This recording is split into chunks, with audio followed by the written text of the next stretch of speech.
Nakakatuwa na nandito na tayo ngayon. Sa araw na ito, saying I do to spending the rest of my life with you is the best decision I ever made. I love you more each day. Di man araw-araw na nakangiti,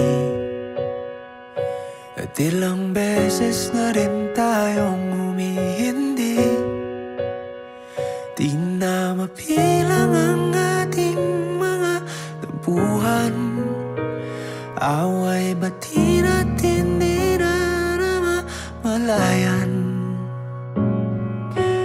Eto tayo, ngunit sa huli palagi babalik pa rin sa yakap mo. Hanggang sa huli palagi pipiliin kong maging sa'yo. Ulit-ulitin man, nais kong malaman mong iyo ako. Una, nagpapasalamat ako sa ating Panginoon kasi dumating tayo sa ganitong sitwasyon at pagkakataon sa ating buhay. Sabi nga sa Isaiah 60 verse 22, when the time is right, the Lord will make it happen. Alam kong tama ang pinili ko at sabi ng puso ko na ibibigay ang taong deserve ko, pero higit pa sa pinagdarasal ko. Ikaw na naging dahilan ng saya sa aking mga labi. Yung nagpaparamdam na nandyan ka lagi sa tabi ko kahit na magkalayo tayo, ay hindi ka nakakalimot mag-update sa akin.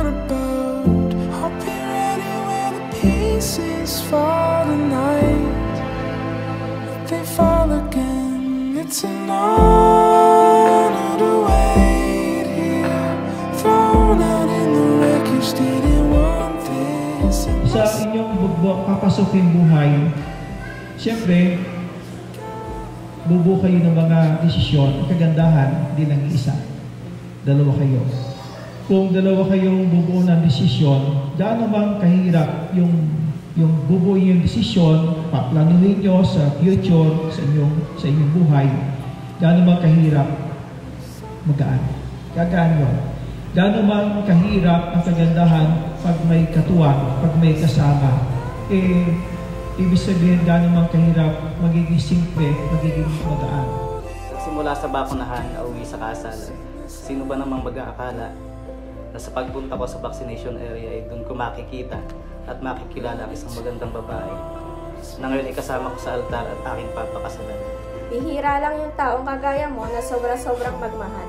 Hindi ko alam kung bakit o paano nangyari ang lahat ng ito, pero sa bilyong-bilyong tao sa mundo, binigyan ako ng isang katulad mo. Ang swerte-swerte ko sa'yo. Lubos akong nagpapasalamat sa Panginoon dahil ikaw ang ibinigay niya. Ikaw na walang hinagat, kundi mabigyan ako ng saya sa bawat oras na dadaan. Gusto kong malaman mo na hindi ako magsasawang mahal kita.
Ipinapangako ko ang walang hanggang pagmamahal. May respeto at habang buhay kitang sasamahan sa hirap at ginhawa.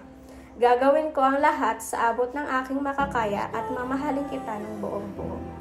Sobrang nagpapasalamat ako sa iyo dahil tinanggap at pinapasok mo ako sa iyong buhay. Pangako ko sa iyo na ingatan at aalagaan kita. Mamahalin kita gaya ng pagmamahal sa iyo nila nanay at tatay, pati na rin nila lola. Simula sa araw na ito, na tayo ay pinagbuklod at pinag-isa na. Pangako natin sa isa't isa na kahit anong pagsubok ang dumating sa ating buhay, nawa ay magkasama pa rin nating lutasin, ayusin at mapagtagumpayan.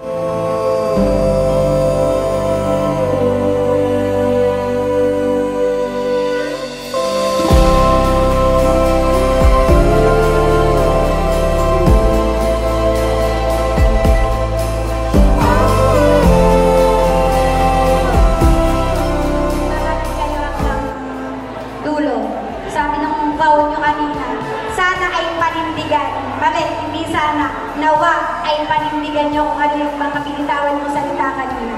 At wala mang taong makapag-iwalay sa inyong dalawa. So yun lang. Congratulations to the both of you. And yun, proud ako na, wow, may asawa ka na. Nagpasakal ka na, Jonah. Kahit anong mangyari, dapat piliin mo siya. Kasi ang sabi nga, walang perfectong relasyon. Lahat tayo may mga pagkukulang, nagkukulang tayo sa araw-araw. Pero yung sa araw-araw na yun, may pagkakataon tayo.